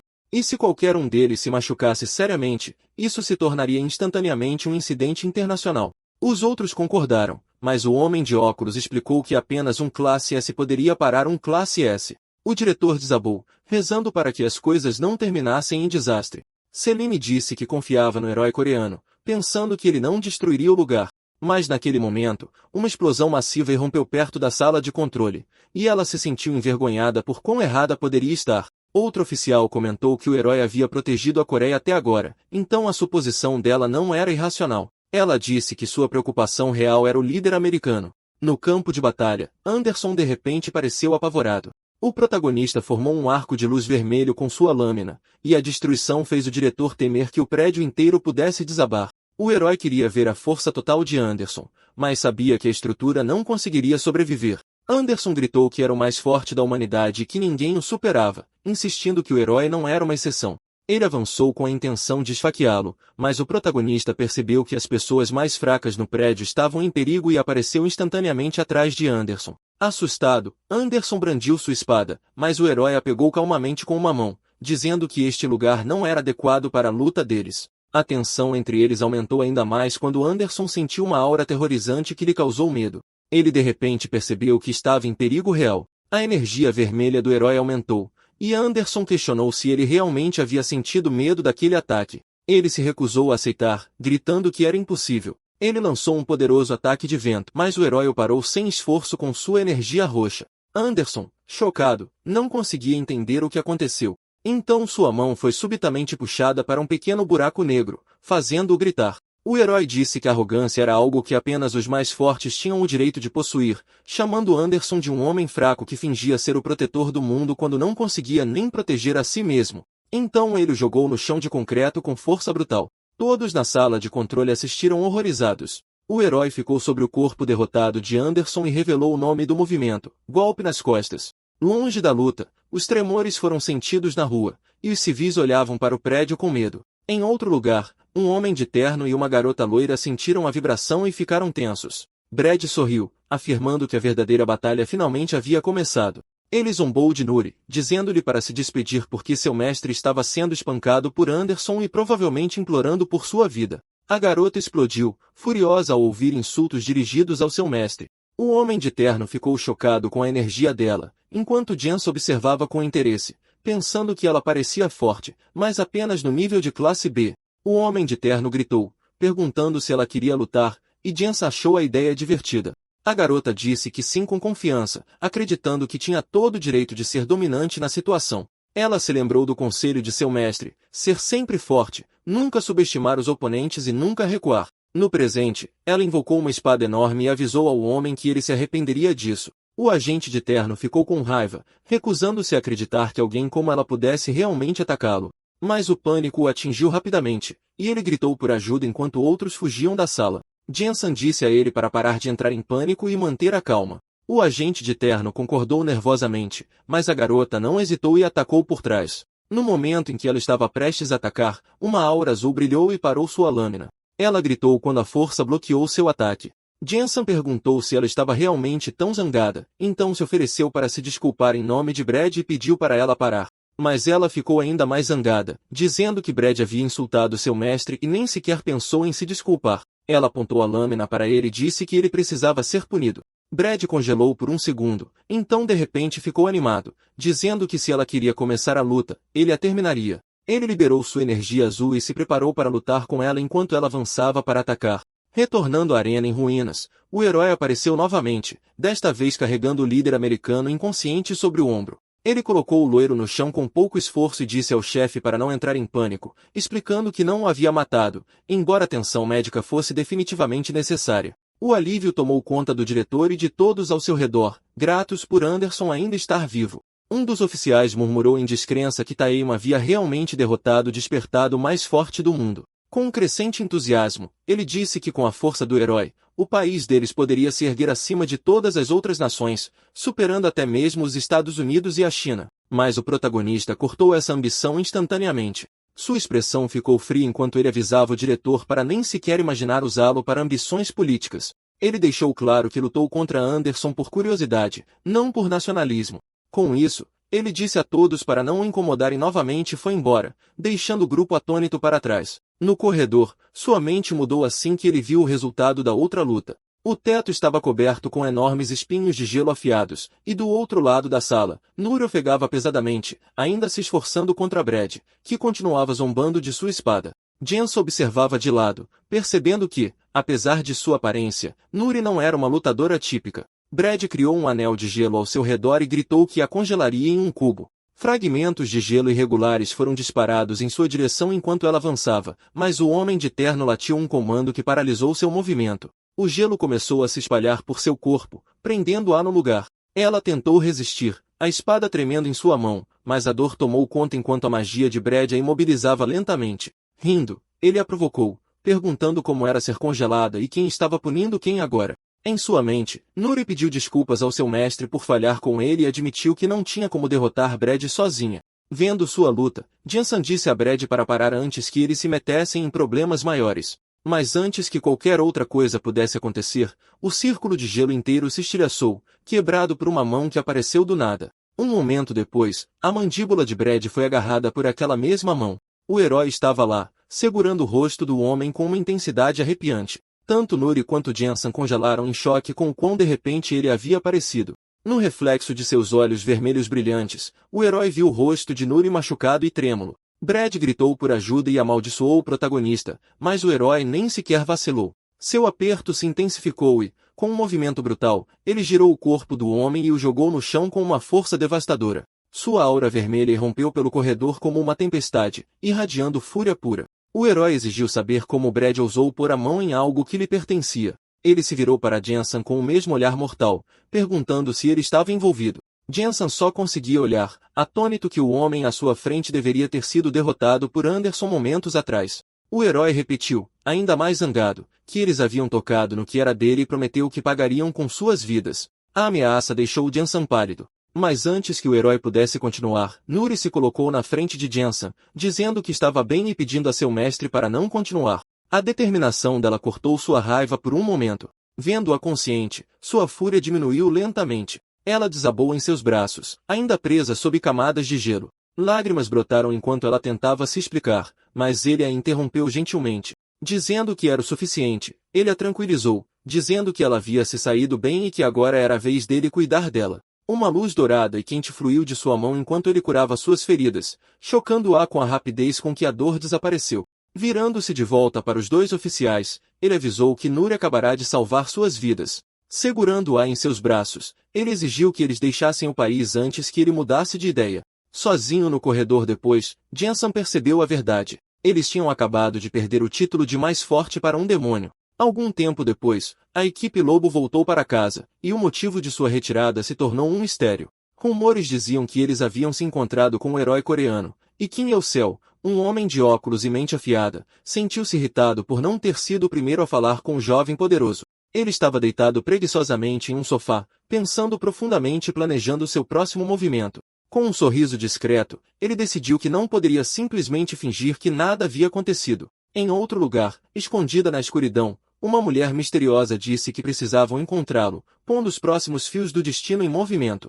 Em outro local, uma mulher ruiva finalmente disse que era hora do herói se mover novamente. Ela parecia um pouco irritada enquanto um filme passava ao fundo, e Nuri ria enquanto o protagonista reclamava que as coisas estavam ficando chatas. A loira perguntou por que eles tinham acabado de se mudar e, no entanto, Celine já queria que se mudassem novamente. A mulher forçou uma risada nervosa, claramente sem saber como se explicar. Do lado de fora, uma multidão de repórteres e fotógrafos já havia se reunido, esperando por qualquer tipo de notícia. A ruiva explicou que a presença do herói ali havia vazado para o público. Já que ele não queria ser incomodado, ela sugeriu uma ilha particular para ele. Ela prometeu-lhe com entusiasmo uma casa nova e praticamente implorou para que ele desse uma olhada. O herói pensou sobre isso no sofá, considerando a oferta. Nuri ficou instantaneamente animada com a ideia, e o entusiasmo dela o pegou genuinamente de surpresa.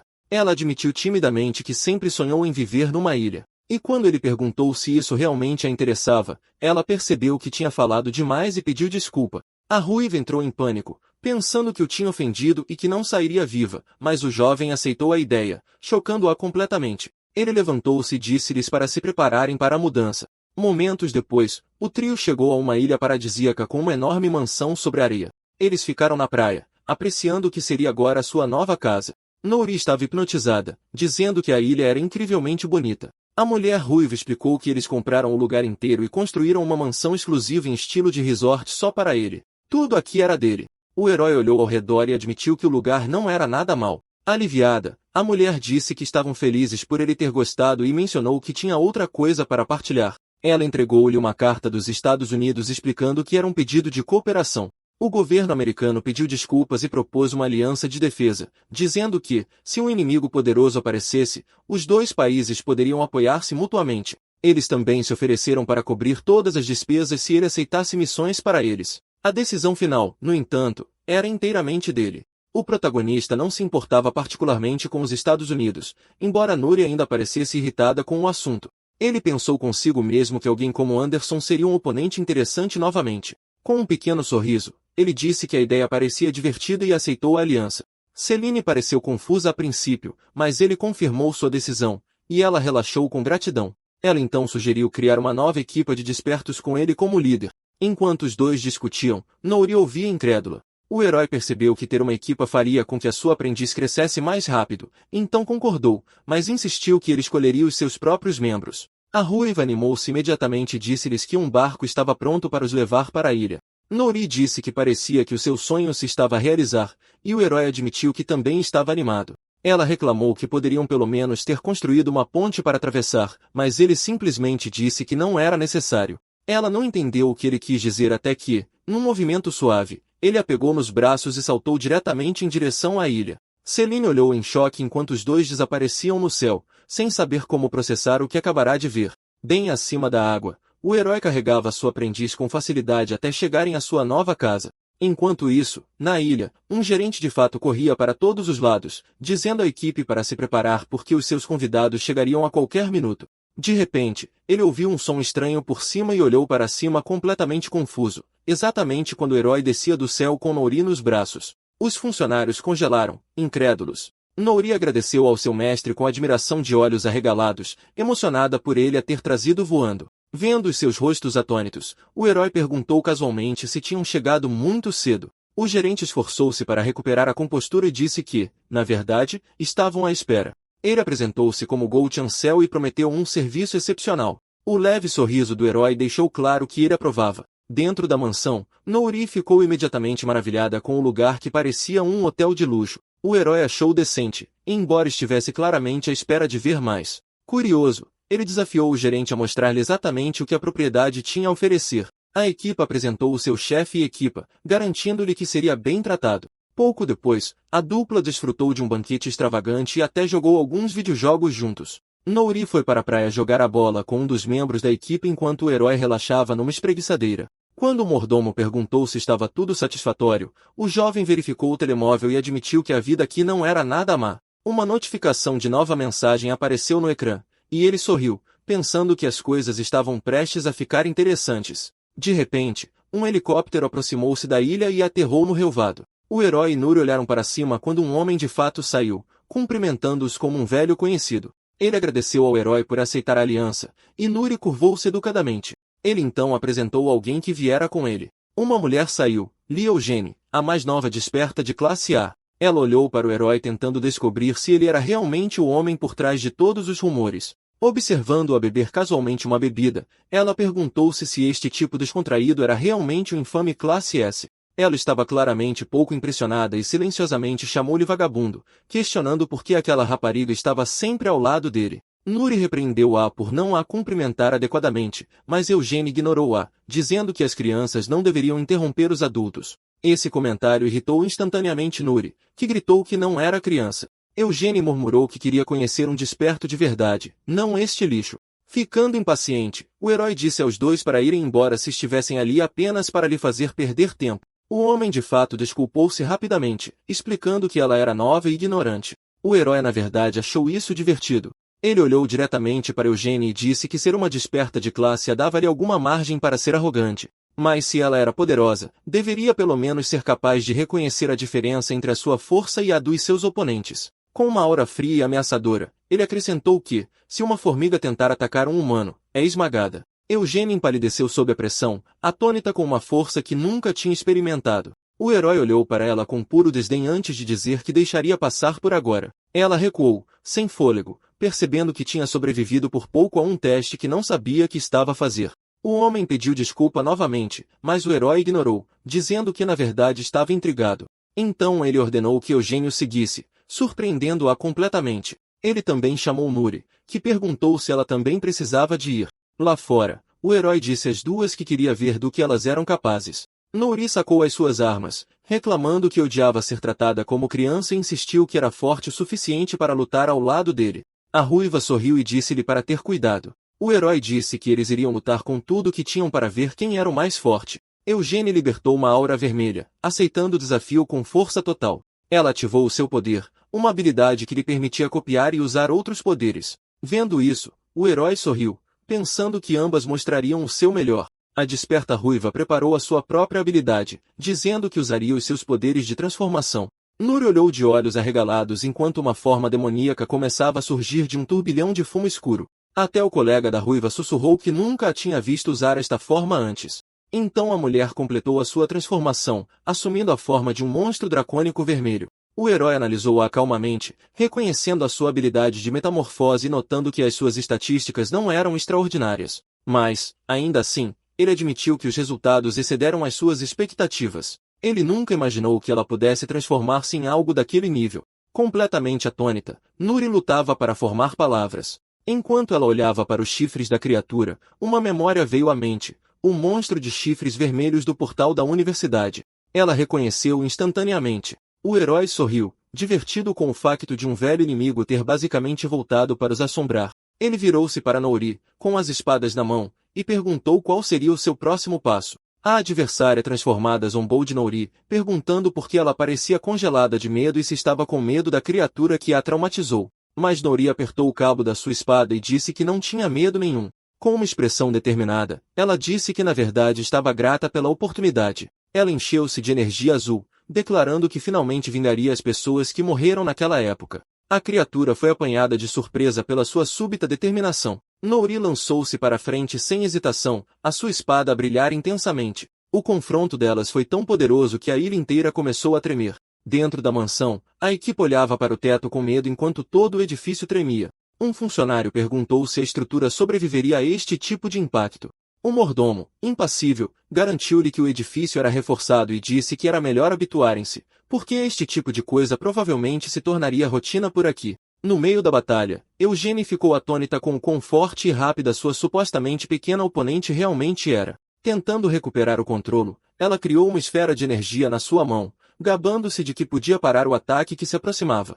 Canalizando o poder de M, ela disparou uma grande rajada vermelha diretamente em Nuri, mas a loira reagiu rapidamente, desviando-se do ataque com precisão e mantendo o foco na luta. Usando o impulso do seu salto evasivo, Nuri girou no ar e brandiu ambas as espadas em direção à sua oponente. A criatura desviou-se do ataque e contra-atacou com um pontapé giratório, atirando a loira diretamente ao chão. Antes que Nuri pudesse sequer recuperar o fôlego, a ruiva transformada disparou na sua direção a toda velocidade, e as duas começaram a trocar golpes rápidos, a sua luta irrompendo numa tempestade de faíscas e luzes intermitentes. Eugênia acumulou mais energia vermelha na sua palma, moldando outra esfera. Ela disparou-a instantaneamente, lançando o aprendiz para cima e arrancando-lhe um grito de dor enquanto era atirada ao ar. A criatura avisou Nuri para ter mais cuidado da próxima vez, já a carregar outro ataque. Sem hesitar, ela lançou uma esfera ainda mais forte em direção à loira ferida. Observando de longe, Seung-ho ficou espantado por ela ter usado a mesma habilidade de antes, mas o seu poder ter aumentado dramaticamente.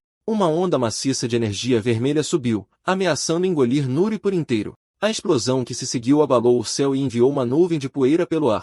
O homem de fato olhou chocado, mas o herói parecia estar a apreciar o espetáculo.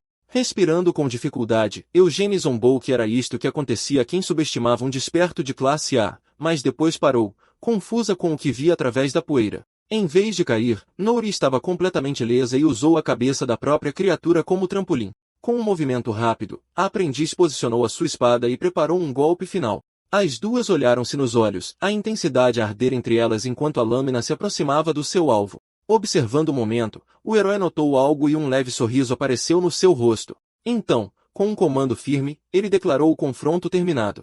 A espada de Nori parou a poucos centímetros do pescoço de Eugênia, a ruiva congelada no lugar. Com a luta oficialmente terminada, o herói interveio e disse que o treino era suficiente. A aprendiz obedeceu imediatamente, baixando as suas lâminas enquanto a mulher transformada caía no chão. Voltando à sua forma humana, Eugênia refletiu silenciosamente sobre o que aconteceu. Apesar das suas estatísticas superiores, ela tinha sido derrotada. O herói aproximou-se da sua aprendiz e segurou-lhe gentilmente o queixo, dando-lhe um olhar de aprovação. Eugênia admitiu que o verdadeiro fator decisivo não era o poder, era a esmagadora diferença de experiência. Observando o herói, ela pensou que poderia ficar mais forte sob a sua orientação, chamando a sua atenção. Mas antes que ela pudesse sequer perguntar, ele recusou categoricamente. O choque tomou conta dela. Ele deu umas palmadinhas na cabeça de Nori e disse que Eugênia era como um bebê a dar os seus primeiros passos, e que ele não tinha interesse em treiná-la. A desilusão era óbvia até ele acrescentar que ela seria uma boa oponente, se quisesse, ele dar-lhe-ia uma oportunidade de lutar com ele um dia. A rapariga ficou atônita, mal conseguindo processar a oferta. O herói então virou-se para Seung-ho e perguntou se ele ainda não tinha sentido perigo. O homem de fato piscou os olhos, confuso, perguntando o que era suposto ele ter sentido. Antes que alguém pudesse reagir, o telefone de Seung-ho tocou. Ele atendeu imediatamente, a sua expressão a escurecer enquanto ouvia. Do outro lado, uma voz em pânico avisou-o. A cidade de Osaka tinha sido destruída.